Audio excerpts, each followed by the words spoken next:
ಕೊತ್ತಲವಾಡಿ ಅನ್ನೋ ಸಿನಿಮಾ ಮೂಲಕ ಕಾವ್ಯ ಅವರು ಹೀರೋಯಿನ್ ಆಗಿ ಲಾಂಚ್ ಆಗ್ತಿದ್ದಾರೆ. ಇವತ್ತು ಆ ಸಿನಿಮಾ ಬಗ್ಗೆ ಮಾತಾಡೋದಕ್ಕೆ ನಮ್ಮ ಜೊತೆ ಕಾವ್ಯ ಅವರಿದ್ದಾರೆ. ಬನ್ನಿ ಅವನ್ನ ಮಾತಾಡ್ತಾರೆ. ನಮಸ್ತೆ. ಮೊದಲಿಗೆ ಹೀರೋಯಿನ್ ಆಗಿ ಲಾಂಚ್ ಆಗ್ತಾ ಇದ್ರೆ ಎಷ್ಟು ಖುಷಿ ಇದೆ? ತುಂಬಾ ಖುಷಿ ಇದೆ.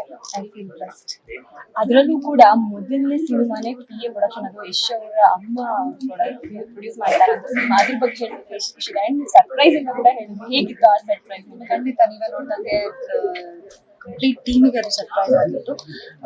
ಸರ್ಪ್ರೈಸ್ ಅನ್ನೋದಕ್ಕಿಂತ ಫಸ್ಟ್ ಟೈಮ್ ಅವ್ರನ್ನ ನೋಡಿದಾಗ ಒಂಥರ ಐ ವಾಸ್ ಬ್ಲ್ಯಾಂಕ್. ಏನ್ ಮಾತಾಡೋದು ಅಂತ ಗೊತ್ತಾಗ್ತಿರ್ಲಿಲ್ಲ. ನನ್ನ ಫಸ್ಟ್ ಲಾಂಚ್ ಸಿನಿಮಾಗೆ ಯಶ್ ಸರ್ ಅವರ ಅಮ್ಮನ ಪ್ರೊಡಕ್ಷನ್ ಅಲ್ಲಿ ಅಂತ ಹೇಳಕ್ಕೆ ತುಂಬಾ ಖುಷಿ ಆಗುತ್ತೆ. ಬಿಕಾಸ್ ನಾನು ಯಶ್ ಸರ್ ಅಭಿಮಾನಿ.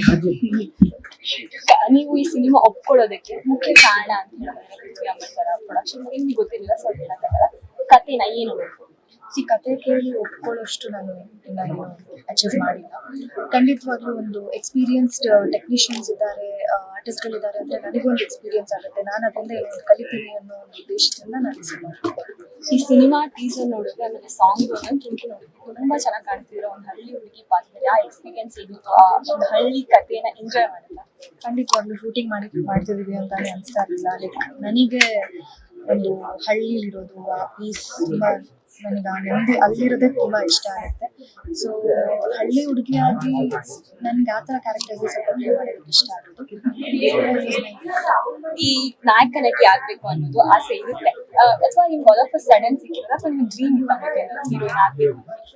ಹೀರೋಯಿನ್ ಆಗ್ಬೇಕು ಅಂತ ಡ್ರೀಮ್ ಇರಲಿಲ್ಲ. ಟಿವಿಲಿ ಕಾಣಿಸ್ಕೋಬೇಕು ಅನ್ನೋ ಕನಸಿತ್ತು. ಬಟ್ ಅನ್ಎಕ್ಸ್ಪೆಕ್ಟೆಡ್ ಆಗಿ ಹೀರೋಯಿನ್ ಆದ್ರೆ ಸಿನಿಮಾದಲ್ಲೂ ಅವಕಾಶ ಬಂತು. ಈಗ ನೀವು ಈ ಸಿನಿಮಾ ಇಂಡಸ್ಟ್ರಿ ಬಂದಿರೋದ್ರಿಂದ ಒಂದು ಆಸೆ ಇರುತ್ತೆ, ಈ ತರ ಒಂದು ಪಾತ್ರದಲ್ಲಿ ನಾನು ಕಾಣಿಸ್ಕೊಳ್ಬೇಕು ಅಂತ ಹೇಳಿ. ಯಾವ್ದಾದ್ರು ಪಾತ್ರ ನಾನು ಮಾಡ್ಬೇಕು ಅಂತ ಆಸೆ ಯಾವ ತರ ಇದೆ?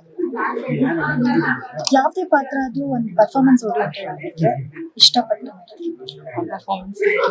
ಕೊನೆಯದಾಗಿ ನಮ್ಮ ವೀಕ್ಷಕರು ನಿಮ್ಮಿಂದ ಏನ್ ಎಕ್ಸ್ಪೆಕ್ಟ್ ಮಾಡ್ಬೋದು ಈ ಸಿನಿಮಾದಲ್ಲಿ? ಏನ್ ಹೇಳ್ತೀರಾ ನಮ್ಮ ವೀಕ್ಷಕರಿಗೆ? ಇಷ್ಟ ದಿನ ನಿಮ್ಮನ್ನ ಚಿಕ್ಕ ತೆರೆಯಲ್ಲಿ ನೋಡಿದಾರೆ, ಈಗ ಬೆಳ್ಳಿ ತೆರೆ ಮೇಲೆ ಬರ್ತಾ ಇದ್ದೀರಾ, ಸೊ ಏನ್ ಹೇಳ್ತೀರಾ ನಮ್ಮ ವೀಕ್ಷಕರಿಗೆ? ನಾನು ಅವರಿಂದ ತುಂಬಾ ಆಡಿಯನ್ಸ್ ಇಂದ ತುಂಬಾ ಅಂದ್ರೆ ತುಂಬಾ ಸಪೋರ್ಟ್ ಅಂಡ್ ಪ್ರೀತಿನ ಎಕ್ಸ್ಪೆಕ್ಟ್ ಮಾಡ್ತಾ ಇದ್ದೀನಿ. ಗೊತ್ತಿಲ್ಲ ಜನ ಹೇಗೆ ನನ್ನನ್ನ ಸಿನಿಮಾದಲ್ಲಿ ಅಕ್ಸೆಪ್ಟ್ ಮಾಡ್ತಾರಾ ಇಲ್ವಾ, ಅದೆಲ್ಲ ನನ್ಗೆ ಗೊತ್ತಿಲ್ಲ. Let's hope for the best. Thank you so much.